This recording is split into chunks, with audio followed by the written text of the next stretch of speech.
ओम बोलिए शंकर सपरिवार की जय, राम दरबार की जय, पृथ्वी माता की जय, गंगे मैया की जय, तुलसी माता की जय, सर्व तीर्थ धर्म स्थानों की जय, सप्त ऋषियों की जय। हर हर महादेव शंभो। बोले अयोध्या धाम की जय, वृंदावन विहारी लाल की जय, काशी प्रयाग मथुरा त्रिवेणी की जय, चित्रकूट धाम की जय। हर हर महादेव शंभो। सूत्र का आप श्री शिव महापुराणांक विधेश्वर संहिता का प्रथम अध्याय 21वां अध्याय कामना भेद से पार्थिव लिंग के पूजन का विधान।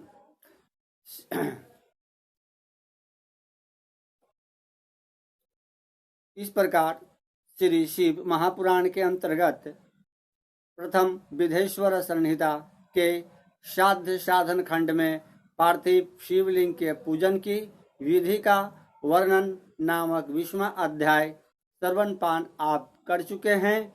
आप 21वां अध्याय को चिंतन मनन श्रद्धेय नित्य एक पुस्तक है जिससे आप पूजा पाठ नित्य कर्म कर सकते हैं। उनका नाम ही है पुस्तक का नित्य कर्म पूजा प्रकाशन। इस किताब की मदद से आप दिन प्रतिदिन अपने आप को धर्म में नियमतः पालन करने हेतु अवश्य पढ़ें। बोलिए सियावर रामचंद्र शंकर जी भजो मन हर हर महादेव।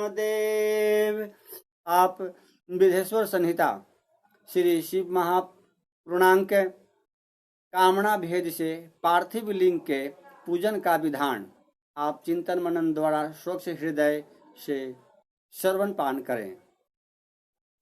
ऋषिगण बोले, हे व्यास शिष्य सूत जी, हे महाभाग्य, आपको नमस्कार है। हे तात, आपने अपनी प्रकार से पार्थिविक रचना का विधि बतलाई। सब सकाम पूजन में मनोवांछित पदार्थ के अनुसार जितनी संख्या में पार्थिविक लिंगों के पूजन की विधि है, हे दिन वत्सल, इसे कृपया पूर्वक बताइए। सूत जी बोले, हे ऋषियों, आप सब लोग पार्थिविक पूजन की विधि का श्रवण करें, जिसका अनुष्ठान मात्र करने से मनुष्य कृतज्ञ हो जाता है। पार्थिव लिंग के पूजन को छोड़कर जो लोग अन्य देवों में यजन में लगे रहते हैं, उनकी वह पूजा तप तथा दान आदि व्यर्थ हो जाता है।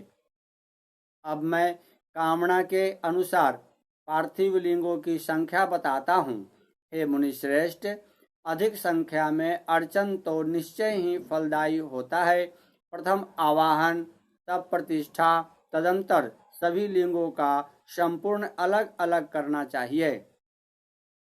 लिंगों का आकार तो एक समान ही रखना चाहिए। विद्या प्राप्ति की कामना से पुरुष भक्ति पूर्वक 1000 पार्थिविक शिवलिंगों का पूजन करें। इससे निश्चय ही उस फल की प्राप्ति हो जाती है। धन चाहने वाले पुरुष को उसके आधे 500, पुत्र चाहने वाले को 1500 और वस्त्रों की आकांक्षा वाले को 500 शिवलिंगों का पूजन करना चाहिए।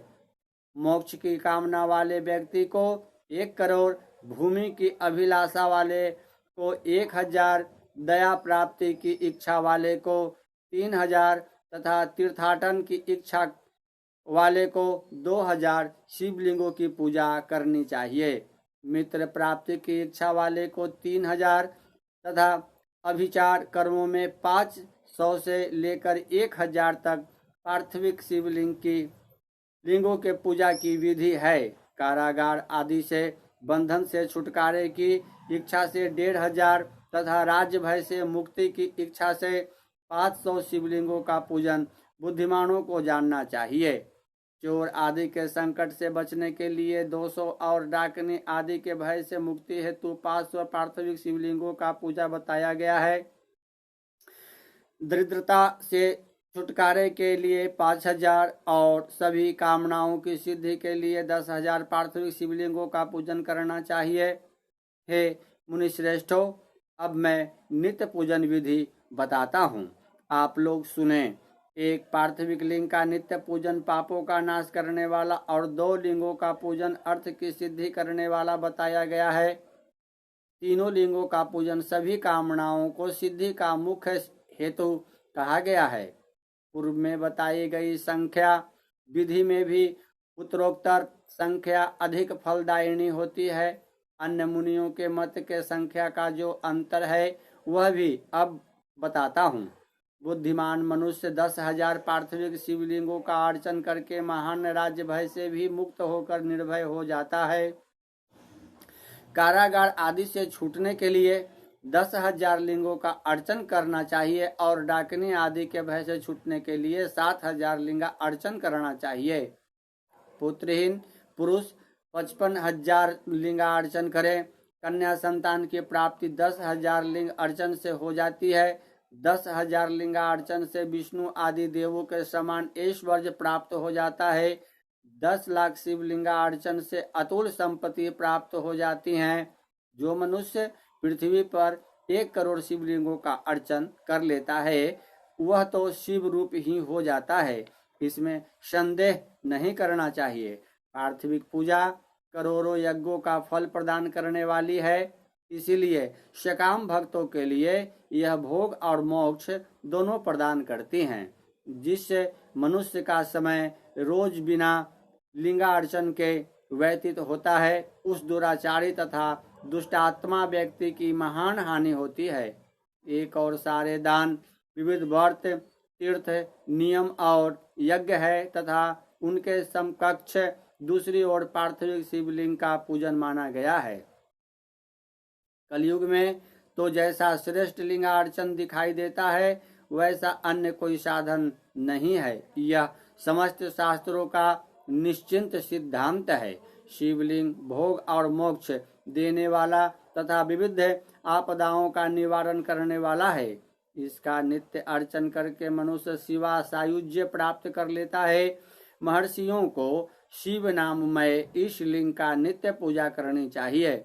यह सभी लिंगों में श्रेष्ठ है, अतः विधान पूर्वक इसकी पूजा करनी चाहिए। हे मुनिवरों, परिणाम के अनुसार लिंग 3 प्रकार के कहे गए हैं, उत्तम, मध्य और अधम। उसे आप लोग सुने। मैं बताता हूँ। जो 4 अंगुल ऊंचा और देखने में सुंदर हो तथा वेदी से युक्त हो, उस शिवलिंग को शास्त्रज्ञ महर्षियों ने उत्तम कहा है। उसके आधा मध्य और उससे भी आधा अधम माना गया है। इस तरह 3 प्रकार के शिवलिंग कहे गए हैं जो उत्तरोत्तर श्रेष्ठ है। बोलिए हर हर महादेव की जय। ओम नमः शिवाय।